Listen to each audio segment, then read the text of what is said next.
Have you ever felt like your brain is a leaky bucket? You study for hours, you highlight the textbook, you memorize definitions, and then 2 days later, it's all gone.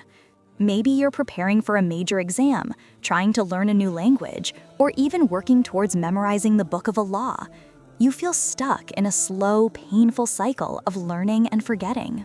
We often look at ancient texts and systems as relics of the past. We think modern science, neuroplasticity, and high-tech apps hold all the keys to super learning. But what if the most powerful, accelerated memory system in the world is thousands of years old? What if the secrets to learning anything, whether it is chemistry, history, or a new skill, 10 times faster, are found within the time-tested methods used by those who memorize the Quran? This is not a theoretical discussion. We are going to break down the specific, proven techniques used by hufaaz, the keepers of the Quran, and show you exactly how to apply them to every single area of your life. This is the Quranic memory system, and it will change the way you approach knowledge forever. Before we dive into the techniques themselves, we must address the foundation. Modern learning systems focus on mechanics and tricks. The Quranic system starts with the heart. This is the secret ingredient that provides barakah, or divine blessing, to your efforts.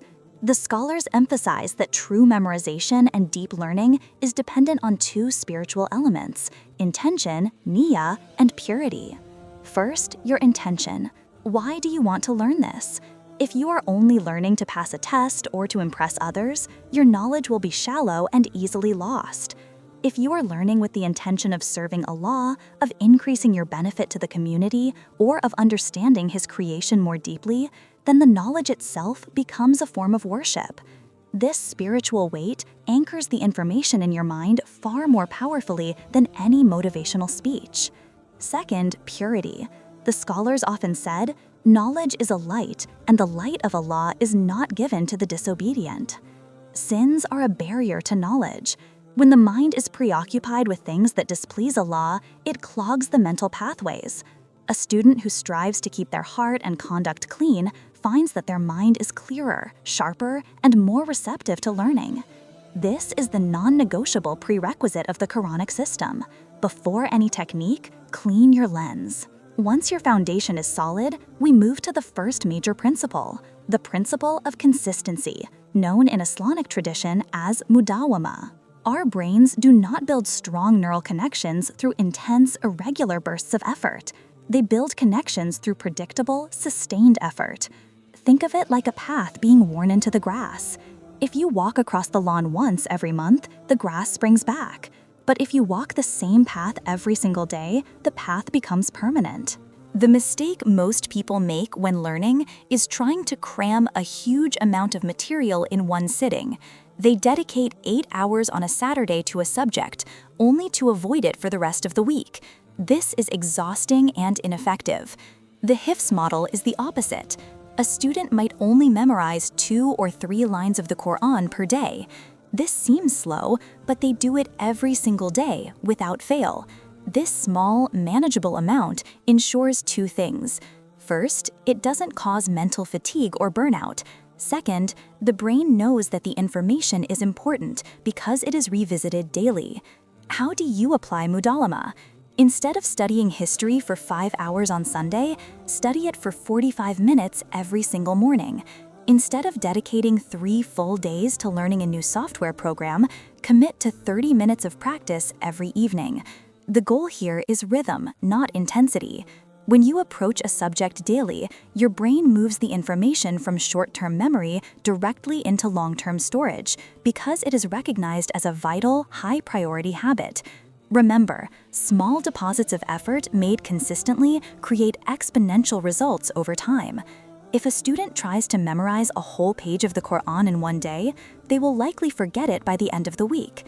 If they memorize 3 lines a day, they will have the entire page mastered in less than 5 days, and it will be deeply entrenched. Consistency truly is the engine of the Quranic memory system. The second core element is the engine of retrieval, known as muraja'a, the systematic review. If you ask a hafiz about the hardest part of memorizing the Quran, they won't say it's the learning, they will say it's the keeping. Memory is not a passive storage unit. It is a skill that must be constantly exercised through retrieval.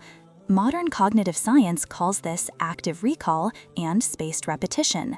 The HIF system perfected this thousands of years ago. The fundamental rule of muraja'a is immediate testing. When a hafiz learns a new section, they don't just read it repeatedly until they feel comfortable. They immediately close the book and try to recite it perfectly from memory. That effortful struggle to pull the information out is what cements it.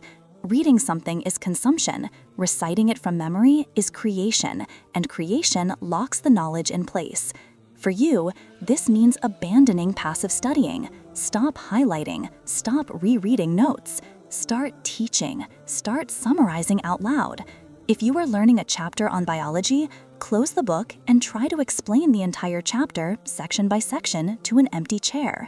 If you get stuck, that's where the learning happens.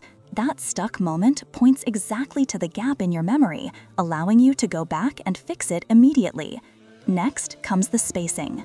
The HIF schedule is built on reviewing old material in specific intervals. New sections are reviewed daily, recently learned sections are reviewed weekly, and old sections are reviewed monthly. Applied to secular learning, this means, if you learn a new concept today, review it tonight. Review it again tomorrow morning. Review it again 3 days later. Review it again 1 week later. If you can still recall it effortlessly, you can push the next review out to a month. This systematic spacing prevents forgetting and builds an unbreakable foundation of knowledge. Never study only the new material. Always spend 70% of your study time reviewing the old material. This is how memory becomes 10x stronger. The third powerful method utilized by the Quranic system involves the power of association, often linked to sensory memory and the environment. When a student memorizes the Quran, they often associate specific verses not just with the words themselves, but with the page layout, the smell of the paper, the light in the room, and even the emotional state they were in when they first learned it. This uses a known cognitive principle. Memory works best when it is tied to context. We often try to learn information in a vacuum, but the brain loves hooks. The way hufaaz memorize involves tying the concept of the ayah to the physical world. For example, a student might be told that a certain verse about the gardens of paradise is always on the left-hand page, starting 3 lines from the top. They link the abstract concept, paradise, to a specific, permanent location, that exact spot on the page. You can use this technique by creating what are essentially memory palaces for your school or work material. Study specific subjects in specific places.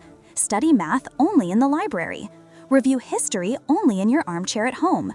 When you take the test, your brain will subconsciously trigger the environmental cues, making retrieval easier. So how do we put these 3 keys together to learn anything 10x faster? The Quranic memory system is simple, profound, and revolutionary. First, fix your intention and purify your mind.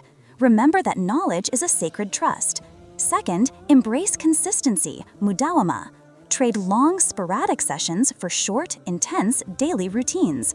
Rhythm over intensity. Third, master retrieval, muraja'a. Spend the majority of your time testing yourself and reviewing old material at systematic intervals, rather than consuming new material. Finally, connect your learning to location and meaning. Do not study facts in a vacuum. Anchor them physically and emotionally.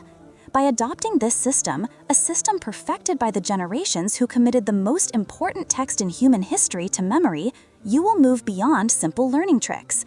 You will cultivate a powerful, enduring relationship with knowledge itself. Start today. Choose one area of learning, apply mudawama and muraja'a, and watch how quickly your leaky bucket turns into an unbreakable vault.